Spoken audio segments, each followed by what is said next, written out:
देखिए, ये पाकिस्तान और ये हिंदुस्तान, ये मोदी जी कब तक चलाएंगे? आखिर मोदी जी पाकिस्तान हिंदुस्तान क्यों बोलते हैं? आतंकवादी के बारे में क्यों नहीं बोलते हैं? क्या इस देश में आतंकवादी लोग नहीं है क्या? उसके बारे में क्यों नहीं बोलते? ये पाकिस्तान का शब्द क्या है?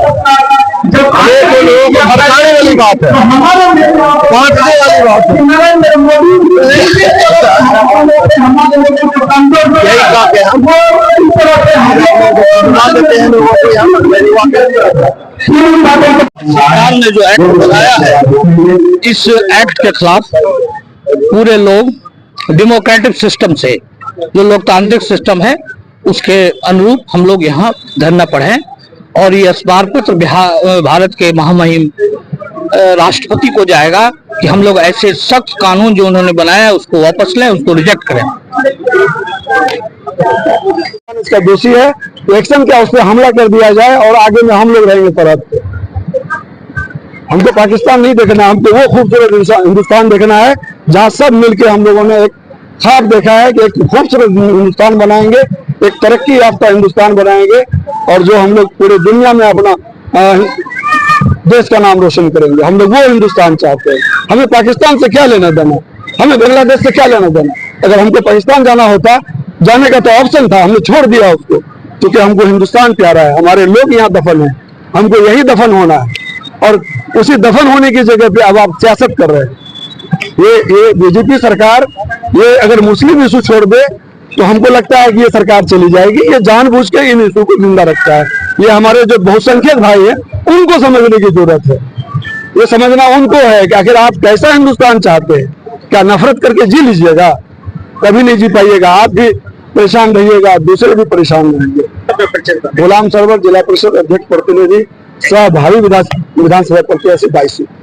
जो लाया गया बिल, इसको सुनने के बाद पूरे देश में अल्पसंख्यक के तमाम लोग काफी आक्रोश, लेकिन इसी के साथ साथ काश्मीर में घटना हुई, इसका हम अफसोस जाहिर करते हैं कि देश में इस तरह की घटना कई बार हो और सरकार का निर्णय नहीं टूटा। उसका आज तक ऐसे कातिल को पकड़ नहीं सक रही है सरकार। तो ऐसी सरकार को इस्तीफा दे देना चाहिए, गृह मंत्री को इस्तीफा देना चाहिए कि जो ऐसे सरकार इस तरह से निंदा कर रही है कि इस तरह से सरकार कानून ला रही है और मुसलमानों को हमेशा टारगेट बना रही है। ये क्या मतलब है? इस देश के आजादी में मुसलमानों का हक नहीं है क्या? इस देश के आजादी में मुसलमानों का खून नहीं बहा है क्या? वैसे वैसे लोग खून बहाए हैं जिसका इतिहास है, और आज लोग इतिहास को याद करते हैं, लोग उसको जानते हैं कि देश की आजादी के बाद जो है ये इस तरह की बात नहीं है। जब से मोदी जी इसमें देश में बांटने का काम किया है, तब से ये सरकार चला रही है। अभी जो आज जो ये बिल लाया गया है, इसके खिलाफ में बगवा के तमाम लोगों को हम मुबारकबाद देते हैं। भाई इसराइल साहब के नेतृत्व में ये जो अभी हुआ है सभा, उनको भी मुबारकबाद देते हैं कि ऐसा सभा देश में हर जगह हो रहा है।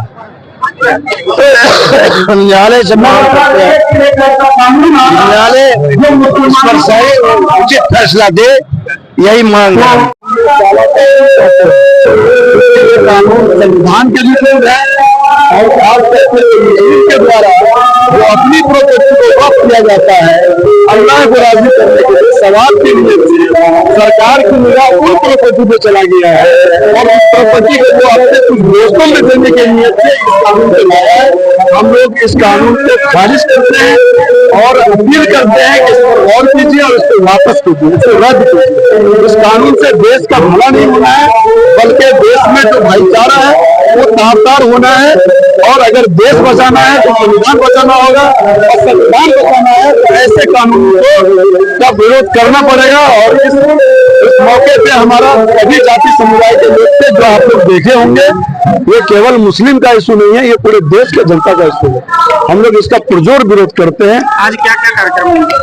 आज सबसे पहले तो ये सभा था जो आप लोगों ने देखा, जन आक्रोश सभा है इस कानून के खिलाफ। इसके बाद हम लोगों ने पैदल मार्च रखा है और प्रखंड हेडक्वार्टर में जाके मेमोरेंडम देंगे और वहां पे हमारा कार्यक्रम खत्म हो जाएगा। लेकिन ये शुरुआत है, अगर बिल वापस नहीं होगा तो आंदोलन और तेज होगा, और जब तक बिल वापस नहीं होगा ये आंदोलन थमने वाला नहीं है। हम लोगों ने तो अपने सर पे कफन बांध लिया है, क्योंकि ये ईमान का भी इशू है, और अगर ईमान नहीं है तो फिर मुसलमान का जिंदा रहना और नहीं रहना कोई मायने नहीं रखता है। इसलिए ये बिल हर हाल में वापस करना ही पड़ेगा, और सरकार को करना भी चाहिए। सरकार बिल पब्लिक के हित के लिए बनाती है ना, कानून किस लिए बनाता है? कि जनता का भला हो। कानून इसलिए नहीं बनाया जाता है कि जनता में आक्रोश पैदा हो, जनता को तकलीफ हो। तमाम तर कानून सरकार जनता को तकलीफ देने वाले बना रही है, ये बहुत अफसोस की बात है। सरकार को अभी समझने की जरूरत है, कहीं न कहीं बार बार चूक हो रही है। आप देखे होंगे कि देश में कृषि कानून लाया, सारा किसान परेशान, सारे लोग आंदोलन किए, फिर उसको ठंडे बस्ते में डाला। एनआरसी सीए का कानून लाया, पूरा देश परेशान, उसको ठंडे बस्ते में लाया। कहीं न कहीं इनको समझ में नहीं आ रही है कि देश को किस तरह से आगे बढ़ाना है। आज बेरोजगारी का इशू है, आज आतंकवादी हमला हो रहा है, आपके सुरक्षा में चूक हो रहा है, जिसको आपको देखना चाहिए। 27 लोग मर गए, ये इसकी जिम्मेदारी किसकी जिम्मेदारी है? ये जिम्मेदारी लेते क्यों नहीं है ये लोग? इनको जिम्मेदारी लेनी चाहिए, इनको इस्तीफा देनी चाहिए। ये कहा जा रहा है कि भरण पोष के हत्या की गई है वहाँ पे, ये इसमें भी साजिश दिख रहा है, इसकी जांच का विषय है। अगर कोई ऐसा करता है तो उसको जितनी कड़ी सजा दी जाए, हम लोग उनके साथ खड़े हैं। चाहे धर्म पूछ के मारे या ऐसे ही मारे, निर्दोष लोगों का हत्या ये बर्दाश्त नहीं करेगा। ये भारत के जो सरकार को पाकिस्तान के